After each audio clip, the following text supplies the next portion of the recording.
विधानसभा अध्यक्ष गिरीश गौतम पहुंचे सुमित्रा महाजन के घर। ताई के घर में पात्र लेकर आया हूं, ताई जो भी आशीर्वाद देंगी उसे ग्रहण करके भोपाल ले जाऊंगा।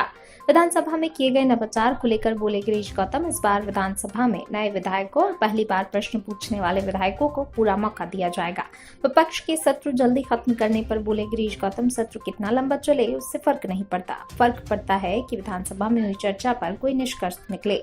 विधानसभा के कर्मचारियों की समस्याओं के निराकरण के लिए बोले हैं, विधानसभा एक परिवार की तरह है जिसका मुखिया फिलहाल मैं हूं, इसलिए उनकी समस्या का निराकरण करना मेरा दायित्व है।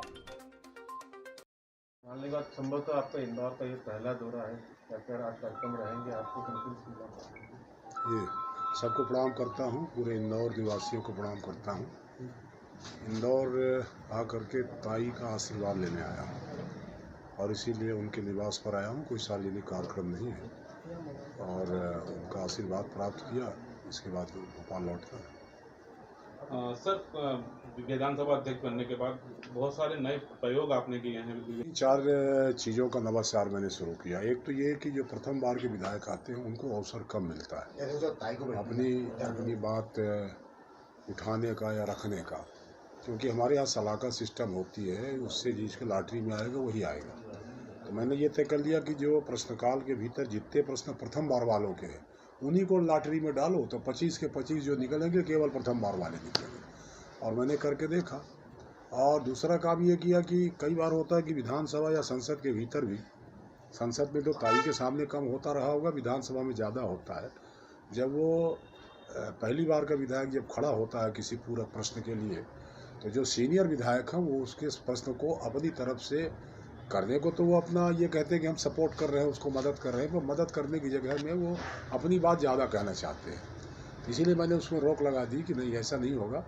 हमारा प्रथम बार का विधायक वही प्रश्न पूछेगा, जितना समय चाहिए, जितना संरक्षण चाहिए हम उसको देंगे, पर उसका कोई मददगार नहीं खड़ा हो, उसको पूछने देंगे। इसलिए एक नवाचार ये किया।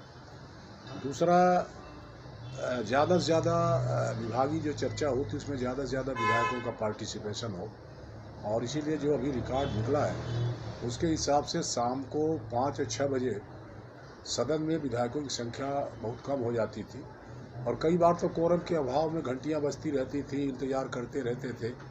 पर ये मैं सौभाग्यशाली हूँ कि इस बार पहली बार ही शाम को 6 बजे भी बैठक चल रही, तो इसमें भी 70 से 75% उपस्थिति यदि बनी रही तो ये हमारे लिए बड़ी सफलता, मैं ऐसा समझता हूँ।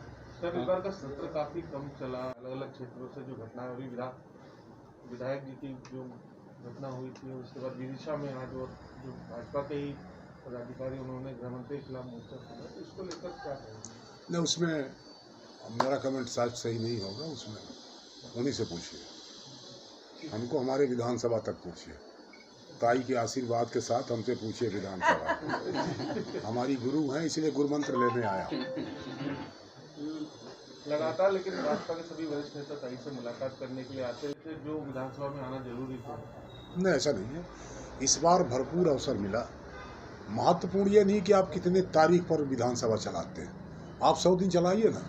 100 दिन के भीतर यदि कोई बहस नहीं हुई, कोई सार्थक संवाद नहीं हुआ, कोई सार्थक परिणाम निकला, तो 100 दिन की गिनती करने का क्या अर्थ है?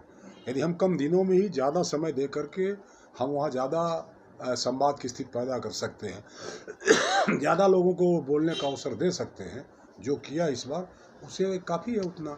दूसरा ये है कि इस कारण से नहीं बंद किया गया कोई, अभी तो सब ठीक है चल रहा, तो कोई गड़बड़ थोड़ी था, सब ठीक था। वो कोरोना का हमारे कर्मचारी, हमारे मार्शल कई आ गए, 5-5 विधायक कोरोना से पीड़ित हो गए और सरकार ने नाइट कर्फ्यू लगा दिया। तो सरकार का नाइट कर्फ्यू धारा 146 लगने के बाद मैं ऐसा समझता हूँ कि विधानसभा चलाए रखने से एक संदेश गलत जाता, इसलिए हुआ कि हम ही सरकार की बात को नहीं मान रहे हैं, इसलिए उसको बंद करना पड़ा। हमने 3 कमेटियां बनाई हैं। जैसे अभी एक चीज़ हो रही थी कि जो कर्मचारी हैं वहाँ, ख़ास तौर पर मिनियल्स हैं, चतुर्थ श्रेणी के हैं, डेली वेज के हैं, तो उनके सामने संकट था कि उनकी बात कौन करे, क्योंकि उनको स्पीकर से मिलने ही नहीं दिया जाता था। तो हमने ये नवाचार किया कि भाई हम स्पीकर आए हैं, परिवार के मुखिया हैं, उनको हमसे मिलने क्यों नहीं दिया जाता। उनसे अलग से बैठ करके बातचीत की, उनको अलग उनकी समस्याओं को सुना और वो सुन करके एक समितियाँ बना दी कि इनकी समस्याओं को क्या प्रतिवेदन हो सकता है, उसको दीजिए, उसका फैसला हम करेंगे। जैसे एक छोटी बात आपको बताते हैं, 8 साल 10 साल हो गया, जो संपदा से जो मकान निर्माण होते हैं उन मकानों के निर्माण में विधानसभा को भी एक हक है, उसका कोटा तय है, 3 से 5% हमको भी मकान मिलना चाहिए। 8-10 साल से हमने किए नहीं, तो हमने बैठक की और बैठक करके संपदा वालों को बुलाया, एसीएस गृह को बुलाया। हमने कहा कि हमारे हिस्से का मकान हमको चाहिए और हमको 1 महीने के अंदर आप मकान दीजिए, और उस दिशा में हम आगे बढ़े हैं। और उन्होंने कहा भी है कि 40 के आसपास मकान हम ऑलरेडी दे देते हैं, आप सूची दीजिए, हम तत्काल अलॉट कर देंगे। इस तरह से छोटी छोटी बातें थी जिनको हमने करने का प्रयास किया कि आखिरकार वो भी तो उसी परिवार का सदस्य है, मेहनत करता है, रात दिन करता है, और उसकी भी नहीं सुने, केवल विधायकों की सुन करके चले जाएं, ये भी शायद ठीक नहीं होगा। केवल सदन के हम वहाँ पर संरक्षक थोड़ी हैं, जो विधानसभा के हमारे काम करने वाले लोग हैं उनका भी संरक्षक हूँ, उनका भी ध्यान रखना पड़ेगा, इसलिए मैंने इस दिशा में काम किया। जहाँ पर उनकी बात जानी चाहिए वहाँ पर कोई सुनने वाला नहीं है। नहीं, मैं आया हूँ लेने, तो मैं कुछ सीखने आया हूँ ना, तो सीखने आया हूँ तो कुछ तो ले के जाऊँगा ना, कुछ तो लेके जाना अपने को। यदि हम आए हैं पात्र लेकर खड़े हुए हैं, हमारे पात्र में जो ये डाल देगी वो लेकर के मैं चला जाऊँगा। मैं तो पात्र लेकर के खड़ा हूँ इनके सामने ना, तो पात्र लेकर के कोई सामने खड़ा होता है तो डाल, इनका काम है कितना हमारे पात्र में डालती हैं, वो लेकर के जो दे देगी वो